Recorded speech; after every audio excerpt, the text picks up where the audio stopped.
Show में भी 7 लोग बैठे हैं, 7 में से 5 जो है आधिकारिक और अनाधिकारिक प्रवक्ता है कांग्रेस के और अपोजिशन बराबर मिलना चाहिए। यानी कि अगर रेशियो देखें तो 2:5 है। हमने सुना भी उन्होंने, हम लोगों ने लगातार इन दो पत्रकारों को 1000 बार सुना है और 1000 में 1000 बार इन्होंने जाहिर है सिर्फ और सिर्फ भाजपा के खिलाफ नफरत उड़ेली है। आपके हिसाब से पत्रकार है, मेरे खिलाफ से वो एंटी बीजेपी एक्टिविस्ट है जो जर्नलिस्ट भी अपने को जर्नलिस्ट भी कहते हैं। उनको भाजपा में कुछ अच्छा नजर नहीं आता, सिर्फ जहर बनने के लिए आते हैं और इसीलिए वो टीवी पे आते हैं। मैं बिल्कुल कहूंगी 1000 बार कहूंगी, डंके की चोट के खिलाफ कहा है। मुझे लगता है राहुल गांधी जी ने उनको कुछ पैसे पकड़ा दिए हैं कि भैया कुछ हमारे खिलाफ करो। तो मैं तो बिल्कुल नहीं मानती कि उसको भाजपा से कुछ लेने को सिंपैथी मिल रही है। देखिए वो पत्रकार जो उमड़ मरकर आते हैं जहर उगलने के लिए कैसे एक्साइटेड हो गए। तो जाहिर सी बात है अगर राहुल गांधी जी को फायदा तो सोमनाथ भारती भी भाजपा के खिलाफ ही बोलेंगे, कांग्रेस के खिलाफ नहीं बोलेंगे। मैं आपको गारंटी दे देती हूँ। तो 5 एक तरफ हो गया, 2 एक तरफ हो गया। तो उन्माद फैला रहा है, चाहता है पूरा देश बिगड़ जाए। जो इकोनॉमी को डेट कह रहा है, जो इंडियन इकोनॉमी को डेट कह रहा है एलओपी, वो देश के लिए अच्छा है कि बुरा है। जय श्री राम दोस्तों, कैसे आप? होप सारे स्वस्थ होंगे, मस्त होंगे। तो एक बार फिर स्वागत है आपका मेरे चैनल पर। और आज के चैनल पर डिबेट चल रही थी कि किसी कोई करनी सेना का कोई है, उसने राहुल गांधी को और कुछ एमपीओ को मारने की धमकी दी है, जिसके ऊपर ये डिबेट चल रही थी, जिसमें सतीश के सिंह और विनोद अग्निहोत्री भाई अपनी दरबारी एजेंडे को चला रहे थे और भाई उसको बीजेपी से तार जोड़ रहे थे और कुछ उल्टा सीधा मतलब वो है, ये है, वो है, जो भी मतलब उन्होंने करना था वो करा। लेकिन वहां बैठी थी साजिया इल्मी ने विनोद अग्निहोत्री और सतीश के सिंह की वो बखिया उधेड़ी कि भाई साहब कहना क्या, मतलब मानव गुप्ता को रोकना पड़ा कि भैया आपको किसी पर पर्सनल अटैक नहीं करना चाहिए। लेकिन साजिया इल्मी फिर भी नहीं रुकी। साजिया इल्मी ने कह दिया कि भैया ये लोग बैठते ही सिर्फ बीजेपी की बुराई करने के लिए है और कुछ नहीं। इनके जितने भी आप डिबेट देख लो, इन्होंने बस बीजेपी की बुराई करनी है और इसके अलावा कुछ नहीं करनी। भाई साहब डिबेट बहुत जबरदस्त धमाकेदार होने वाली है, तो डिबेट को अंत तक देखना और अपने कमेंट जरूर लिखना। तो शुरू करते हैं इस धमाकेदार डिबेट। बोलिए शाजिया, बोलिए आप, चलिए बोलिए। देखिए दो बातें यहाँ पे आपके चैनल में इस वक्त मौजूदा, और मैं ये बात किसी तलखी के साथ नहीं माना, बहुत ही प्रेम के साथ और फैक्चुअली कहना चाह रही हूँ कि आपके शो में भी 7 लोग बैठे हैं, 7 में से 5 जो है आधिकारिक और अनाधिकारिक प्रवक्ता है कांग्रेस के और ऑपोजिशन के। 2 हम लोग हैं, मलूक जी जो बात कर रहे हैं और मैं बात कर रही हूँ। तो अब आप ये बताइए इस बात को, क्या आपको लगता नहीं कि मौका बराबर मिलना चाहिए? यानी कि अगर रेशियो देखें तो 2:5 है। हमने सुना भी उन्होंने क्या कहा। तो मुझे लगता है कि हर 2.25 लोगों के लिए मुझे बोलने का मौका दिया चाहिए अगर सीधा हिसाब किया। अच्छा, अब मैं 30 सेकंड में बोलूं। शाजिया 30 सेकंड में बोलूं। शाजिया 1 सेकंड, शाजिया 30 सेकंड में बोलूंगा। शाजिया 30 सेकंड में बोलूंगा, क्योंकि आपने देखिए ना आप 30 सेकंड में बोलूंगा। एक मिनट आप रुक जाइए, ना रुक जाइए, बंद करिए, बंद करिए। ओके शाजिया, अब आपने क्योंकि देखिए 2:5 का ये आरोप लगाया तो मुझे बोलना पड़ेगा। इसमें 2:5 इसको मत देखिए, और वो इसलिए मत देखिए क्योंकि आम आदमी पार्टी अगर बीजेपी के खिलाफ है तो आम आदमी पार्टी कांग्रेस के भी खिलाफ है। ठीक है, आम आदमी पार्टी को अलग करिए। सतीश जी और विनोद जी जर्नलिस्ट हैं, सीनियर जर्नलिस्ट हैं, उनकी अपनी राय हो सकती है और मैं जितने भी मुद्दे उठेंगे, आरोप लगेंगे, आपको जवाब देने का पूरा मौका दूंगा। आप बोलिए शाजिया, बोलिए, चलिए जवाब। नहीं, आप देखिए मानव जी, आप मेरे और भी सवाल थे और आप मुझे बोलने का वक्त दे रहे तो कोई फायदा नहीं है। बोलिए। नुमाइंदगी मुझे बैठने की भी जरूरत नहीं है। तो हम सब लोगों ने लगातार इन 2 पत्रकारों को 1000 बार सुना है और 1000 में 1000 बार इन्होंने जाहिर है सिर्फ और सिर्फ भाजपा के खिलाफ नफरत उड़ेली है। मैंने आज तक भी इन 2 पत्रकारों को कभी भी भाजपा या मोदी के बारे में कोई अच्छी चीज कहते हुए नहीं सुना है। तो मैं तो उनको यही मानूंगी कि वो भाजपा के खिलाफ उनकी सारी पॉलिटिक्स है। अच्छा, एक तो ये बात रही। तो मैं बताना चाहती हूँ, मुझे लगता है डिस्क्लोजर बहुत जरूरी है। आपके हिसाब से पत्रकार है, मेरे खिलाफ से वो एंटी बीजेपी एक्टिविस्ट है जो जर्नलिस्ट भी अपने को जर्नलिस्ट भी कहते हैं। अच्छा, अब दूसरी बात, बहुत सारी बातें मानव जी नहीं, लेकिन किसी पर पर्सनल मत करिए ना शाजिया, पर्सनल मत बोलिए। अच्छा, I will go Manav, brand मत करिए किसी को। मैं नहीं बोलूंगी, नहीं मानव, नहीं, किसी को ब्रांड मत करिए ना, उनसे असहमति जता लीजिए, जवाब दे दीजिए, मैं आपको मौका दूंगा।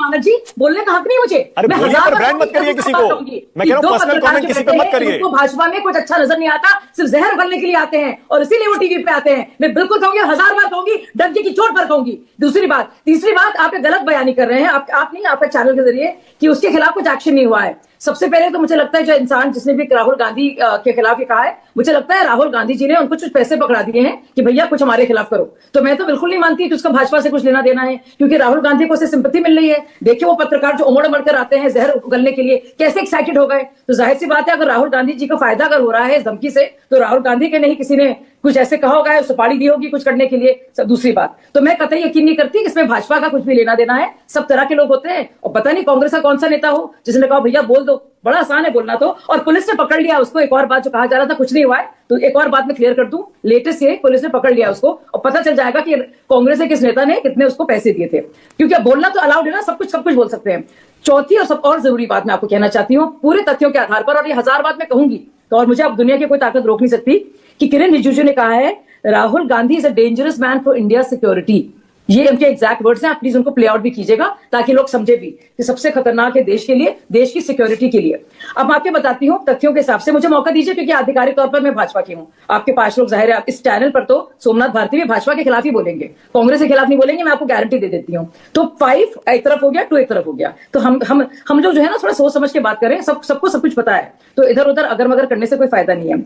राहुल गांधी का रिकॉर्ड देखिए, जिस इंसान का रिकॉर्ड पाकिस्तान सरकार यूएनएचआरसी में जेनेवा में बाकायदा डॉसियर के तौर पर इस्तेमाल करती है भारत के खिलाफ केस बनाने के लिए, तो जाहिर सी बात है वो इंसान तो होगा ही भारत के खिलाफ। मैं कह रही हूं, मैं तो रिजिजू से आगे बढ़ के कह रही हूं कि वो इंसान, आप देखिएगा अंतर्राष्ट्रीय स्तर पर वो क्या क्या कहता है। ऑपरेशन सिंदूर जैसे संवेदनशील मुद्दों पर किस तरह संसद, देश की सैन्य जो जितनी भी कूटनीतिक रणनीति है, किस तरह से हमले करें कि पाकिस्तान ने नहीं करे होंगे, जो मतलब चाइना के जो प्रो चाइना होंगे लोग, उन्होंने भी नहीं किया होगा।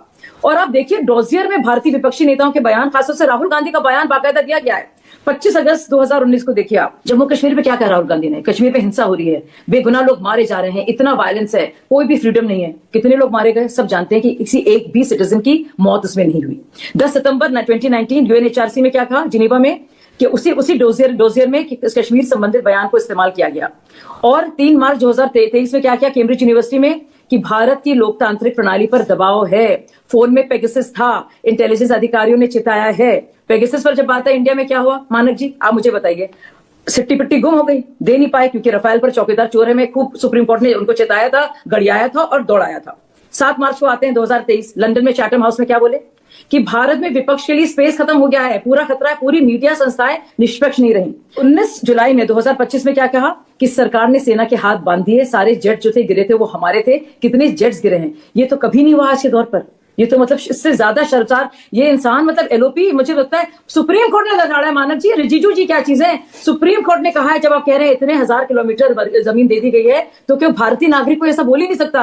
ये तो पिछले साल ही की बात है, सुप्रीम कोर्ट ने कहा है, ये रिजिजू जी नहीं। अच्छा एक बात बताइए, अगर राहुल गांधी इतने देश के लिए इतना मोनोलॉग मत करिए ना, मैं सवाल भी पूछने का मौका दीजिए। नहीं मोनोलॉग मत करिए प्लीज, नहीं मोनोलॉग नहीं, प्लीज मोनोलॉग नहीं। क्वेश्चन देखिए, क्वेश्चन लेने की हिम्मत दिखाइए, ऐसा मत करिए। नहीं लगातार आपको धारा प्रवाह बोलने का मौका नहीं दे सकता ना, सवाल पूछूंगा आपको जवाब देना। अरे आपने मौका दिया, आप 5:30 हो रहे हैं मानक जी। आप कितनी देर बोलिए, आप कितनी देर बोलिए। अच्छा आप बताइए, आपका असेसमेंट बताइए, आप कितनी देर बोलिए। आधिकारिक अनाधिकारिक आप कितनी देर बोलिए शाजिया, कितनी देर बोलिए। स्टैंड भी ना रखे। अरे आप अपना असेसमेंट बताइए, आप कितनी देर बोलिए, बताइए कितनी देर बोलिए। अरे मैंने आप कितनी देर उससे पहले बाकी लोग बोले जो भाजपा के खिलाफ बोले थे। अरे मलूक नागर बोले, उसके बाद आप बोली हैं, 2 पत्रकार उससे पहले बोले हैं, अभी तो कांग्रेस, आम आदमी पार्टी, समाजवादी पार्टी बोले ही नहीं है। पत्रकार नहीं है मानक, कभी आपने सतीश के, अरे मैं कह रहा हूँ सवाल लीजिए ना, सवाल लीजिए। देखिए मोनोलॉग एक अलग चीज हो जाती है, सवाल लीजिए। ये बताइए, अगर राहुल गांधी देश की सुरक्षा के लिए खतरा है, शाजिया अगर राहुल गांधी देश की सुरक्षा के लिए खतरा है, तो केस करके उनको गिरफ्तार क्यों नहीं करते? नेशनल सिक्योरिटी एक्ट में कर लीजिए अरेस्ट। आप मुझसे पूछ रहे हैं? हाँ आप ही से पूछ रहा हूं जी। तो मैं, अरे तो देश के लिए डेंजरस है, रिजिजू जी ने बाकायदा कहा है कि बात कहना नहीं चाहिए, लेकिन जिस तरह से उनके बयानात है, और आपको क्या लगता है मित्री उनको हमदर्दी दे देंगे, अरेस्ट कर लेंगे? वो तो करनी सेना में किसी को खिला पिलाकर एक वीडियो बना दिया है, पर आपको लगता है कि हम लोग इतने बेवकूफ होंगे कि उनको जेल में डालेंगे? वो तो दुनिया देख रही है वो क्या बोलते हैं। वो तो पाकिस्तान ने जिस तरह से उनको इस्तेमाल किया है, जिस तरह से वो अब्रॉड जाकर कहते हैं कि सिखों को पगड़ी बांधने की अनुमति नहीं है, तो मतलब ये तो बहुत ही हल्की बात हो गई ना मानक जी। मैं आपको तथ्य दे रही हूं, ठीक है। मतलब आप ये सब जो पॉलिटिक्स चल रही है बेसिकली, ये पॉलिटिक्स है बेसिकली, ये बयान भी पॉलिटिक्स है। किसानों के हक में जो यूएस ट्रेड डील है, किसानों को इकट्ठा करके हंगामा कर रहा है, भड़का रहा है, उन्माद फैला रहा है, चाहता है पूरा देश बिगड़ जाए। जो इकोनॉमी को डेड कह रहा है, जो इंडियन इकोनॉमी को डेड कह रहा है एलओपी, वो देश के लिए अच्छा है कि बुरा है, आप खुद सोच लीजिए मानक जी। भूल जाइए बीजेपी और कांग्रेस को, आप खुद सोचिए। ओके प्रोफेसर रविकांत आपकी बारी, बोलिए भाई प्रोफेसर। देखा आपने किस तरीके से साजिया इल्मी ने सतीश के सिंह और विनोद अग्निहोत्री की अच्छी तरीके से भाई रगड़ाई कर डाली, बुरी तरीके से दोनों उंगलियां खड़ी करते रह गए, बस इतनी बुरी तरीके से लताड़ मारी। भाई करते भी ऐसी है, ये लोग हमेशा बैठते हैं सरकार के खिलाफ बोलना, बीजेपी के खिलाफ बोलना, यही काम है इनका, और बस इसके अलावा कुछ नहीं। तो आई होप कि आपको डिबेट पसंद है। डिबेट पसंद है तो लाइक कीजिए, शेयर कीजिए, चैनल पर नहीं तो सब्सक्राइब कीजिए। मिलता हूं फिर किसी नए डिबेट के साथ, तब तक जय श्री राम।